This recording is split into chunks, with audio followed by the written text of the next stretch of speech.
Hello दोस्तों, कैसे हैं आप लोग? उम्मीद करते हैं अच्छे होंगे, है ना। तो हम लोग का class 12th physics modern physics चल रहा है भारतीय भवन का। उसमें मैंने बताया था आप लोगों को कि कुछ धातुओं के देहली या थ्रेशोल्ड तरंग दैर्ध्य के मान बताए थे, है ना। उसके बाद हम लोग का आज का जो टॉपिक है उस पर बातें करते हैं। आप लोग कॉपी कलम लेकर तैयार हो जाएंगे, है ना, और अच्छे से इसको समझेंगे। और इसमें आपको हम बताएं कि आज का जो टॉपिक है हम लोग का वो है प्रकाश विद्युत शेल, है ना। टॉपिक लगा लेना होगा आप लोगों को। प्रकाश, क्या लगाना है? प्रकाश विद्युत शेल, ये क्या है, ठीक है। तो आज का टॉपिक हम लोग का ये रहेगा। क्योंकि पिछला तो हम बताए थे, पिछले में क्या बताए थे कि लेमडा नॉट का मान आपको बताए थे धातुओं के, ठीक है। तो पीछे चर्चा कर चुके हैं। उसके बाद इस वीडियो में आपको हम बताने वाले हैं कि प्रकाश विद्युत शेल क्या है। हम लोग का अगला टॉपिक है ना। तो इसको समझना है, चूँकि ऐसे तो आप लोग देखेंगे तो बुक में बहुत सारी चीज़ दिया हुआ है, आप उसको करेंगे तो अपने से अध्ययन करने पर उतनी समझ नहीं आ पाएगी जितने कि आप लोग किसी के माध्यम से या मेरे माध्यम से समझ पाएंगे, है ना। तो ध्यान रखेंगे आप लोग कि प्रकाश विद्युत शेल क्या होते हैं, इस पर बातें करेंगे। और ये कितने तरीके के होते हैं, यानी कितने तरह के होते हैं, ये भी बातें करेंगे हम लोग। तो एक एक करके इस पर चर्चा करने वाले हैं, ठीक है। तो समझे, पहले इस नाम से ही मालूम है कि प्रकाश विद्युत शेल क्या है, ठीक है। तो नाम से देखिएगा, इसको बोलते हैं photo electric cell. Photo electric cell, CELL cell से बोलेंगे, ठीक है। तो नाम तो आप लोग समझ गए। अब इस नाम में ही इसकी परिभाषा है, समझ रहे हैं ना। इस नाम में ही परिभाषा है, वो क्या है ना, समझे। प्रकाश विद्युत शेल की बात कर रहे हैं। तो देखिए, प्रकाश मतलब कि प्रकाश विद्युत शेल एक साधन होता है, ठीक है। समझेंगे ये क्या है। तो इसका जवाब होगा, पूछा जाए क्वेश्चन कि प्रकाश विद्युत शेल क्या है, तो सीधे कहेंगे आप लोग कि प्रकाश विद्युत शेल एक साधन होता है। इस साधन के द्वारा क्या किया जाता है कि प्रकाश ऊर्जा को, ध्यान देना है, कौन सी ऊर्जा को, देखिए इसके नाम में है, प्रकाश ऊर्जा को किसमें बदल दिया जाता है? विद्युत ऊर्जा में। समझिए जरा, इस नाम से परिभाषा तैयार हो गया इसकी। यानी प्रकाश विद्युत शेल क्या है, तो सीधे कहेंगे प्रकाश विद्युत शेल एक साधन है। क्या चीज है? साधन, जिसके द्वारा, इस साधन के द्वारा क्या होता है कि प्रकाश ऊर्जा किसमें बदली जाती है? विद्युत ऊर्जा में। ध्यान रखिए, प्रकाश ऊर्जा जो है ना किसमें बदली जाती है? विद्युत ऊर्जा में। समझ गए, अच्छी बात है। अब ये प्रकाश विद्युत शेल जो होते हैं ना वो कितने प्रकार के होते हैं, इस पर बात करेंगे। तो अगला जो टॉपिक लगाएंगे आप लोग कि प्रकाश विद्युत शेल जो होते हैं ये 3 तरह के होते हैं, ठीक है। 3 प्रकार के होते हैं। तो इसको समझना होगा कि प्रकाश विद्युत शेल कितने तरीके होते हैं? 3 तरीके के होते हैं। यानी 3 तरीके, यानी 3 प्रकार की बात कर रहे हैं। 3 प्रकार की, ये जो साधन है कितने प्रकार के हैं? 3 प्रकार के, समझे।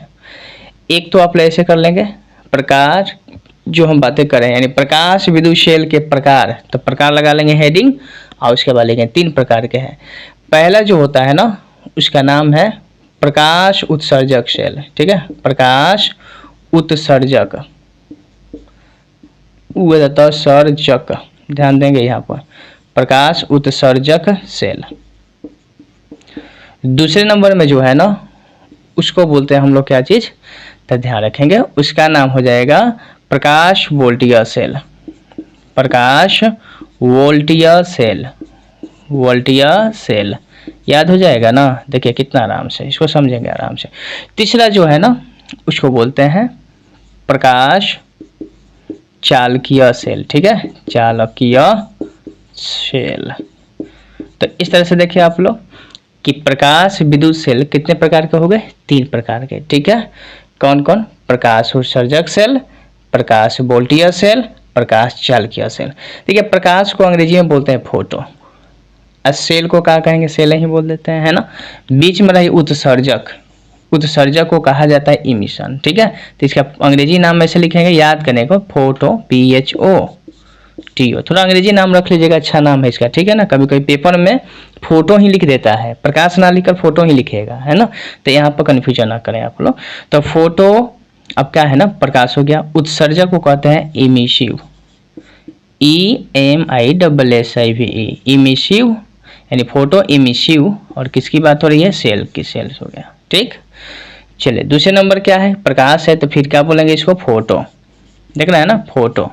अब वोल्टीय है तो वोल्टिया का चेंज होगा नाम, तो वोल्टाइक लिखते हैं, फोटो यहीं पर लिखते हैं वोल्टाइक, VOLTAIC वोल्टाइक सेल हो गया।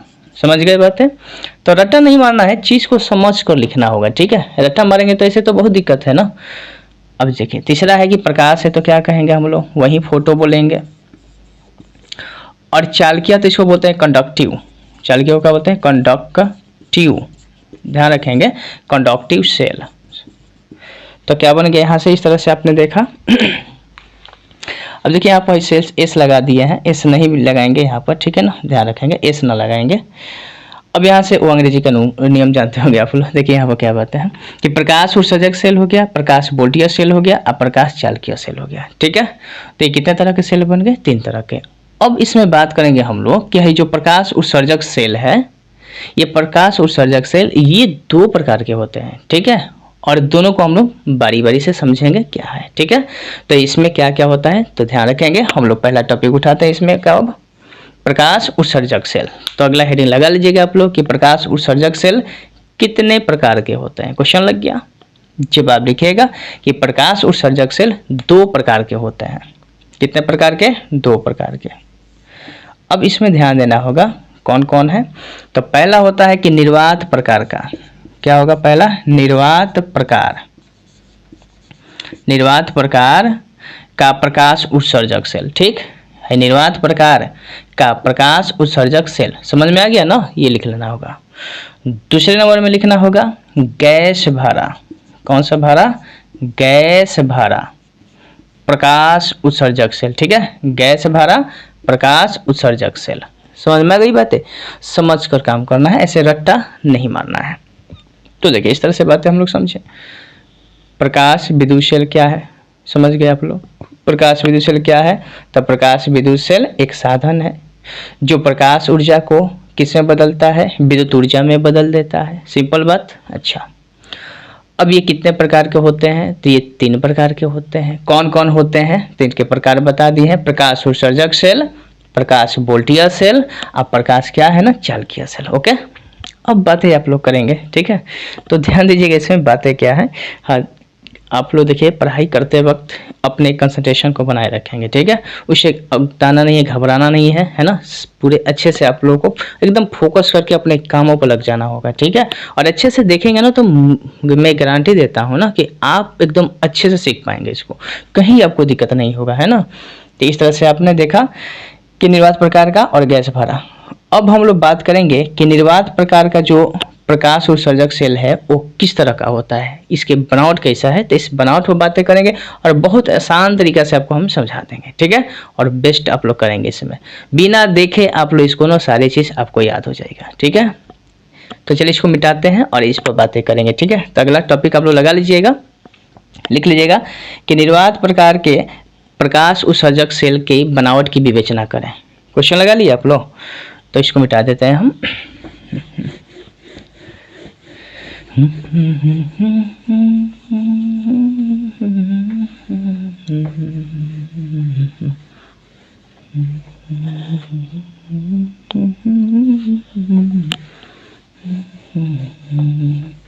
देखिए अब इसमें कुछ बातें ऐसी है, देखिए तो लग गया क्या टॉपिक लगेगा हम लोग का, निर्वात, है ना। क्या लग गया, निर्वात, थोड़ा देखिए चल नहीं रहा है, निर्वात प्रकार, चलिए लिख, देखिए यहाँ पर लिख लीजिएगा निर्वात प्रकार, है ना। निर्वात प्रकार का प्रकाश उत्सर्जक सेल, ठीक है। इस पर बात करेंगे और इसको खूब बढ़िया से समझेंगे ये क्या है। तो पूछा है कि निर्वात प्रकार का प्रकाश उत्सर्जक सेल क्या है, तो सीधे जवाब दीजिएगा आप लोग कि यह एक प्रकाश विद्युत सेल है, ठीक है। ये क्या है, प्रकाश विद्युत सेल है। अब इसके बनावट की बात करनी है, तो इसके बनावट में देखिए कौन कौन चीज़ चाहिए। पहली बात, इसके बनावट में कौन कौन से सामग्री लगते हैं, है ना, उसको हम लोग पहले समझ लेंगे। सबसे इसमें पहले आप लोग क्या करेंगे ना, देखिए 2-3 बातें हम बताते हैं, आप आराम से बना लेंगे, कोई दिक्कत ना होगा इसके बनावट में। पहला तो इसमें चाहिए कांच, कांच या क्वार्टज, ठीक है। कांच या क्वार्टज, क्वार्टज भी कांच जैसा होता है, ठीक है, ध्यान रखेंगे। कांच या क्वार्टज के एक बल्ब चाहिए, ठीक, फर्स्ट में। दूसरे में क्या चाहिए, एक तो एनोड बनाना पड़ेगा, एक क्या बनाना पड़ेगा, कैथोड। एनोड या कैथोड, एनोड और एक कैथोड, ये बनाना होगा, ठीक है। ASC लिख देते हैं, समझिएगा इससे। तीसरे नंबर में आपको क्या चाहिए कि जो एनोड बनेगा, कैथोड बनेगा, उसके लिए तार होता है या कुंडली होता है, ठीक है। उसके बाद चाहिएगा बैटरी चाहिए, यहाँ पर लिखते हैं बैटरी, या यहाँ पर लिखते हैं सेल, ठीक है, सेल। वो भी कितना वोल्ट का, तो 100 वोल्ट का लेना होगा। कितने वोल्ट का, 100 वोल्ट का, ठीक है। चौथे में देखिएगा उसमें क्या लगा होगा, गैल्वेनोमीटर लगाना चाहिए, गैल्वेनोमीटर, गैल्वेनोमीटर, ध्यान देंगे इस सब चीज़ को। तो आपसे पूछा जाएगा कि निर्वात प्रकार के प्रकाश उत्सर्जक सेल में कौन कौन सी सामग्री की जरूरत होती है, कौन कौन से उपकरण चाहिए, उनके स्रोत क्या क्या चाहिए, पहले ये चीज़ क्या क्या सोर्स होनी चाहिए। तो सबसे पहले आपको बताना होगा कि उसमें एक कांच होता है या क्वार्टज बल्ब लिया जाता है। उसके बाद एक एनोड या कैथोड एनोड कैथोड बनाया जाता है उसमें। उसके बाद एक सेल लिया जाएगा, फिर क्या लिया जाएगा उसमें, गैल्वेनोमीटर, और इससे पूरे परिपथ तैयार हो जाएंगे, ठीक है। तो अब इसको देखिए बनाना हम शुरू करते हैं, समझें। देखिए इसमें बोले कि क्वार्टज कांच का एक बल्ब, तो बल्ब ऐसा है, देखिएगा खूब बढ़िया से आप लोग बनाना सीखिए। यहाँ से ये जो देख रहे हैं आप लोग, इस तरह से चित्र बनाएंगे, ठीक है। चित्र को समझिए, अपने से बनाना है, ये नहीं कि देख लिए बुक को देखकर ऐसे करें, नहीं, अपने से समझिए, समझदारी से बनाइए, समझ कर, ठीक है। अब यहाँ से इस तरह से आपको खींच देना होता है, ठीक है, खींच दिए। अब ये इसको ऐसे मिला दिए। अब ये जो बना ना, ये एक बंद क्या है, कांच, ये है कांच या क्वार्टज बल्ब है, ये जो देखें वो कैसा है, बंद है, ठीक। अब इसके अंदर एक यहाँ पर एक अर्ध बेलन के आकार का, ठीक है, एक कैसा, अर्ध बेलन के आकार का, यहाँ पर दिखा देते हैं अर्ध बेलन, इस तरह से कुछ देखिए, इस तरह से अर्ध बेलन है ये, ठीक है। ये जो लिए है पार्ट कैसा है, अर्ध बेलन, और इस अर्ध बेलन को लेकर यहाँ पर इससे होते हुए ये कैथोड ले लिए हैं, ठीक है। यहाँ पर क्या है चीज़ है, कैथोड, तो कैथोड एक ले लेते हैं यहाँ पर। ये अर्ध बेलन के आकार का है, जो क्या है, ये कैथोड है, और इस तरह से इसको नीचे हम बढ़ा देते हैं तार से होते हुए, ठीक है। अब यहाँ जो है ना, एक एनोड लिया जाएगा, ठीक है। यहाँ पर क्या रहेगा, एक एनोड, तो हम यहाँ से एनोड ले लेते हैं। गौर करिएगा आप लोग, खूब बढ़िया से बनाइएगा, अपने से बनाना होगा, ठीक है, जैसे से बता रहे हैं, तो आप लोग कोशिश करेंगे। यहाँ तो एनोड हो गया। अब इसको हम क्या करते हैं, थोड़ा ये तार है, ये कुंडली के रूप में इस तरह से रहेगा, नीचे यहाँ पर बैटरी ले लेंगे, ठीक है। यहाँ पर देखिए इस तरह से इसको, ये दोनों सिरों को हम जोड़ देंगे। ये कैथोड को C बोलेंगे, एनोड है तो इसको क्या कहेंगे, A बोलेंगे, ठीक है। एनोड प्लस होता है और कैथोड क्या होता है, माइनस होता है, समझ रहे हैं ना बात। अब इसको हम थोड़ा आगे बढ़ा के इस तरह से यहाँ पर लगाते हैं, ये बैटरी का ये धन है, ये ऋण है, ये धन है, ये ऋण है, ये सेल हो गया। और इसको हम बीच में यहाँ पर क्या लगाते हैं, गैल्वेनोमीटर, जो कि जी से यहाँ पर दिखा देते हैं, ठीक है। ये क्या है, गैल्वेनोमीटर, और इस तरह से बन गया परिपथ, ये देखिए पूरा इसके संरचना बन गया। तो मैंने बताया कि निर्वात प्रकार का जो प्रकाश उत्सर्जक सेल है, इसमें क्या क्या चीज़ चाहिए, तो मैंने बताया कि कांच या क्वार्टज बल्ब, जो कि सामने देख गया, इसको लिखेंगे कांच या क्वार्टज बल्ब, ठीक है, बल्ब। अच्छा, अब इसके बाद बताइए क्या होने वाला है, दिक्कत नहीं ना हो रही है, बताएंगे आप लोग, कमेंट करेंगे जहां समझ ना आए। तो यहाँ से कांच या क्वार्टज बल्ब हो गया। अच्छा, ये क्या है, एनोड है, ठीक है ना, ये क्या है, एनोड, तो इसमें हम दिखा देते हैं, यहाँ पर लिखते हैं एनोड। ये जो है इसको बोलते हैं क्या चीज़, कैथोड, कैथोड हो गया। कैथोड माइनस होता है और एनोड क्या रहेगा यहाँ पर, प्लस, समझ गए ना। ये जो बैटरी वाला है, ये देख रहे हैं बैटरी, ये प्लस रहेगा, ये क्या रहेगा, माइनस। ये क्या है, गैल्वेनोमीटर,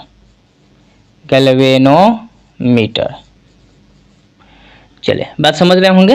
अच्छा, अब इसके बाद समझिए थोड़ी सी बात, चित्र में तो कोई दिक्कत ना है, ये आपका बन गया, ये क्या बन गया, तो निर्वात प्रकार का ये क्या है, निर्वात प्रकार का प्रकाश उत्सर्जक सेल है। अब यहाँ थोड़ी सी बात आगे अब समझने वाली है। इस सेल में ना, इसके अंदर उच्च निर्वात, इसके अंदर क्या किया जाता है, उच्च उच्च निर्वात इसके अंदर उत्पन्न किया जाता है, अर्थात इसके अंदर हवा नहीं रहना चाहिए। इसमें बिल्कुल एकदम खाली, अर्थात इसमें बिल्कुल हवा तक भी ना रहे तो मतलब कि ज़्यादा से ज़्यादा क्या रह गया, इसमें उच्च निर्वात हो जाएगा। ठीक है, अब ये उच्च निर्वात कर दिया जाता है। ये पूरे जो परिपथ तैयार हुआ ना, इसके बाद इस कैथोड पर देखो, कैथोड पर यहाँ से, कैथोड पर यहाँ से ये प्रकाश को क्या कराया जाता है, आपतित कराया जाता है। ये क्या चीज़ है, प्रकाश। प्रकाश में क्या होता है, फोटोन ऊर्जा होती है ना, तो ये प्रकाश है। प्रकाश आपतित कराया जा रहा है। ठीक है, कहाँ पर, कैथोड पर। जब इस पर आपतित कराया जाता है तो यहाँ से इस कैथोड से इलेक्ट्रॉन निकलते हैं। क्या निकलते हैं, इलेक्ट्रॉन, और उस इलेक्ट्रॉन को कहा जाता है फोटो इलेक्ट्रॉन। अब ध्यान देने वाली बात है कि ये जो कैथोड है, इसके ऊपर यहाँ पीछे क्षारीय ऑक्साइड का लेप चढ़ा दिया जाता है। ध्यान रखेंगे चीज़ को। ये है कैथोड, तो देख लिए, ये जो है ना लेप है जो चढ़ाए हैं, लेप, यहाँ पर लेप की बात कर रहे हैं। इस कैथोड पर लेप चढ़ाया जाता है। किसका लेप होता है, तो क्षारीय ऑक्साइड का, क्षारीय ऑक्साइड की बात कर रहे हैं। क्षारीय ऑक्साइड का लेप इस पर चढ़ा दिया जाता है। अब यहाँ से जैसे प्रकाश आपतित होता है तो इस कैथोड से इलेक्ट्रॉन निकलते हैं। क्या निकलते हैं, इलेक्ट्रॉन, बहुत सारे इलेक्ट्रॉन निकलते हैं। और ये इलेक्ट्रॉन किधर गमन करते हैं, एनोड की ओर। ध्यान देंगे, ये सारे इलेक्ट्रॉन किधर गमन करने लगते हैं, इलेक्ट्रॉन एनोड की ओर। समझ गए होंगे। तो ये कैथोड से इलेक्ट्रॉन कहाँ जा रहे हैं, एनोड की ओर। तो इधर जाने से ना ये धीरे धीरे, कहने का अर्थ है कि यहाँ अब क्या हो रहा है ना कि धारा का प्रवाह होने लगा, क्योंकि इलेक्ट्रॉन तो ये आकर्षण हो रहा है। ये कैथोड नेगेटिव है, एनोड क्या है, पॉजिटिव है। तो इसमें नेगेटिव पॉजिटिव में क्या होता है, आकर्षण होता है। तो कैथोड से इलेक्ट्रॉन निकलकर कहाँ जा रहे हैं, एनोड की तरफ। तो एनोड की तरफ जा रहे थे, इसमें धारा, परिपथ जो है ना, इस परिपथ में धारा का प्रवाह होने लगता है। किसका प्रवाह होने लगता है, धारा का। ये धारा का नाम क्या होगा, कौन सी धारा, तो ये देखो प्रकाश के कारण निकला था, इसका नाम पड़ा प्रकाश, प्रकाश विद्युत धारा इसको बोलेंगे। ठीक है, प्रकाश विद्युत धारा। ये कैसे मालूम चला कि प्रकाश विद्युत धारा निकल रहे हैं, तो ये मालूम चला है कैसे, तो देखिए यहाँ पर ये गैल्वेनोमीटर लगा है ना, यही गैल्वेनोमीटर बताता है कि जब इलेक्ट्रॉन इधर जाते हैं ना तो इसके अंदर थोड़ा थोड़ा हल्का हल्का क्या होता है ना, प्रकाश, यानी प्रकाश विद्युत धारा का प्रवाह होता है। और प्रकाश विद्युत धारा का प्रवाह होता है तो कितने होते हैं, तो मिली एम्पियर की धारा। ठीक है, ये जो धारा होती है कितनी की होती है, मिली एम्पियर, अथवा पियर, ध्यान रखेंगे, मिली एम्पियर की धारा प्रवाहित होती है। और इस धारा का उपयोग, समझ रहे ना, इस धारा का उपयोग, जैसे ये निकल कर आया ना, तो देखिए निर्वात प्रकार का जो प्रकाश उत्सर्जक सेल है, इसका उपयोग टेलीविजन में किया जाता है। ध्यान रखना है, टेलीविजन में, कहाँ किया जाता है, टेलीविजन में करते हैं। टेलीविजन को क्या कहते हैं, दूरदर्शक बोलते हैं। ठीक है, उसके बाद इसका उपयोग प्रकाश मापी यंत्रों में भी किया जाता है। प्रकाश मापी में, ध्यान रखेंगे, कहाँ, प्रकाश मापी में। तो इस प्रकार आपने देखा कि निर्वात प्रकार का जो प्रकाश उत्सर्जक सेल है, उनके बनावट क्या है, किस तरह से उसमें धारा उत्पन्न होती है, कितनी धारा उत्पन्न होती है, तो मिलियन एम्पियर की, है ना। तो चीज़ें समझ गए होंगे, है ना। तो इसको अपने लैंग्वेज में इसको लिखेंगे कि इसमें क्या होता है ना, कि कांच, फिर से रिपीट करते हैं, कांच के क्वार्टर्स का बल्ब होता है। इस बल्ब के अंदर उच्च निर्वात रखा जाता है। इसमें एनोड और कैथोड, एनोड और कैथोड दो होते हैं जो तारों के द्वारा, वो प्लेटिनम के तार होंगे या निकेल के तार से इसको क्या कर दिया जाता है, जोड़ दिया जाता है। ये जो तार लिया गया है ना, ये तार प्लेटिनम क्या है या निकेल का। ठीक है, ध्यान रखेंगे, प्लेटिनम या निकेल तार, Ni तार या Pt तार, समझ रहे हैं ना, Ni या Pt, इस तार से इसको कनेक्ट कर दिया गया है, इसके सिरों से। और इसके बाद देखा गया कि इसमें से क्या होते हैं ना, थोड़े थोड़े, या जैसे प्रकाश आपतित कराया जाता है तो कैथोड से इलेक्ट्रॉन निकल कर कहाँ जाते हैं, एनोड की ओर जा रहे होते हैं। तो थोड़ी थोड़ी सी इसमें धारा प्रवाहित होती है। और धारा कितने की होती है, मिली एम्पियर की धारा प्रवाहित होती है। कौन बताता है, गैल्वेनोमीटर बताता है। तो ऐसे आप लोगों ने समझा, इसका उपयोग क्या है मैंने बता रखा। ठीक है, अब बातें करेंगे हम लोग कि निर्वात प्रकार की बात तो खत्म हो गई। दूसरे प्रकार का समझेंगे जो है ना, दूसरे प्रकार का जो होता है प्रकाश उत्सर्जक सेल, वो होता है गैस भरा। ठीक है, कौन सा होता है, गैस भरा। तो देखिए इस चीज को यहीं पर समझ लेंगे आप लोग, गैस भरा प्रकाश उत्सर्जक सेल क्या होते हैं। ठीक है, तो इसमें करना क्या होता है ना, थोड़ा सा देखिए बहुत गर्मी हो रहा है, एक मिनट।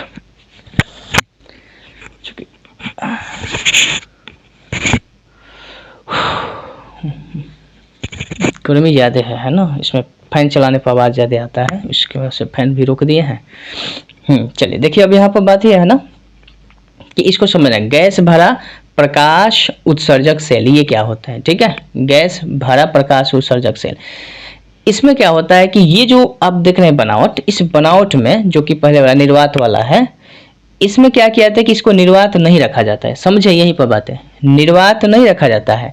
इस निर्वात के जगह, समझिए इसी पर बातें समझा देते हैं, इस निर्वात के जगह क्या किया जाता है ना कि इसमें गैस भर दी जाती है। इसमें क्या भर दी जाती है, गैस। समझ रहे हैं ना बात को, देखिए इसी चित्र में समझेंगे आप लोग, है ना। इसमें बातें करें कि इसमें ये निर्वात वाले ही की बात करें कि इसमें निर्वात न रखकर गैस भरा है ना, नाम से ही स्पष्ट है कि इसमें गैस भर दी जाती है। गैस में कोई अक्रिय गैस होती है, जैसे बात करें अक्रिय गैस, जैसे कि आर्गन की बात कर लेते हैं, है ना। आर्गन यानी सब क्या है ना, लगभग इसको अक्रिय माना जाता है। तो ये है आर्गन गैस, जैसे इसमें भर दिया गया अक्रिय गैस। भरने के बाद इससे क्या होता है ना कि देखा है कि जैसे यहाँ पर प्रकाश आपतित कराई जाती है तो एक अंदर कैथोड पर जैसे प्रकाश दी जाती है ना, तो कैथोड से इलेक्ट्रॉन निकलते हैं और इलेक्ट्रॉन निकलकर किधर गमन करते हैं, एनोड की ओर। समझे, इलेक्ट्रॉन निकलकर कहाँ जाते हैं, एनोड की ओर जाते हैं। और जाने से यहाँ पर फोटो इलेक्ट्रॉन निकलते हैं। इस इलेक्ट्रॉन का नाम क्या है, फोटो इलेक्ट्रॉन, पहले से ही बहुत बार बता रखे हैं आप लोगों को। तो ये इलेक्ट्रॉन जाते हैं, फोटो इलेक्ट्रॉन होते हैं। और ये जैसे फोटो इलेक्ट्रॉन जैसे निकल गए ना यहाँ से, समझिए, तो फोटो इलेक्ट्रॉन निकलते हैं यहाँ से, तो अब फोटो इलेक्ट्रॉन आपस में टकरा कर दोहरे फोटो इलेक्ट्रॉन निकलने लगते हैं। यानी फोटो इलेक्ट्रॉन से फोटो इलेक्ट्रॉन टकराएंगे, क्योंकि गैस तो एक अंदर हो गया और गैस में बहुत सारे अणु होते हैं, तो आपस में टकरा कर क्या करते हैं, इलेक्ट्रॉन पे इलेक्ट्रॉन निकालते चलते हैं। और इससे क्या होता है ना कि इलेक्ट्रॉनों की संख्या काफ़ी अधिक हो जाती है। इलेक्ट्रॉनों की संख्या क्या होती है, इसमें बहुत सारे इलेक्ट्रॉन हो जाते हैं, तब यहाँ से इसमें भी धारा प्रवाहित होती है। तो मिली एम्पियर की धारा नहीं होती है, छोटे एम्पियर की धारा, छोटे एम्पियर की धारा प्रवाहित होती है। ठीक है, ध्यान रखेंगे, छोटे एम्पियर की धारा क्या होती है, प्रवाहित होती है, मतलब कि इससे कहीं ज़्यादा हो गए। समझ गए ना बातें। तो इसमें जैसे गैस डाल दिया जाता है ना, तो ज़्यादा कहीं सा पहले से, इससे निर्वात वाले से कहीं ज़्यादा इसमें करंट आता है। बात समझ आ गई। अच्छा, तो इस तरह से आपने देखा कि प्रकाश उत्सर्जक सेल कितने प्रकार के होते हैं, तो वो मैंने बताया दोनों प्रकार के। तब तक के लिए इतना ही रहने देते हैं, फिर बताएंगे आप लोगों को कि अब एक एक करके आगे जो है ना दो बच गए हैं, कौन सा, वोल्टीय सेल और चालकीय सेल। अब उसके बारे में हम बात करेंगे। हाँ, एक बात बता दें कि इस सेल का जो उपयोग है ना, इस सेल का जो उपयोग होता है कहाँ कहाँ होता है ना, उस पर बातें कर लें। तो देखिए, इसका उपयोग होता है चलचित्रिकी में, पहला उपयोग चलचित्रिकी में। दूसरा उपयोग कर लेंगे आप लोग ध्वनि जो अभिलेखन होता है ना, उसमें जैसे ध्वनि आ जाती है ना, उसमें बातें कर सकते हैं, यानी उस ध्वनि के उत्पादन में भी इसका उपयोग कर सकते हैं। और तीसरा जो उपयोग है आप कर सकते हैं पुनरुत्पादक में, फिर से जो उसका उत्पादन होता है ना रिपीट कराने के लिए, उसमें आता है। ठीक है, तो इसको हम बोल सकते हैं। तो इसका उपयोग आप लोगों ने समझ लिया। चलिए, तो फिर मिलते हैं नेक्स्ट वीडियो में, तब तक के लिए इतना ही, नमस्कार।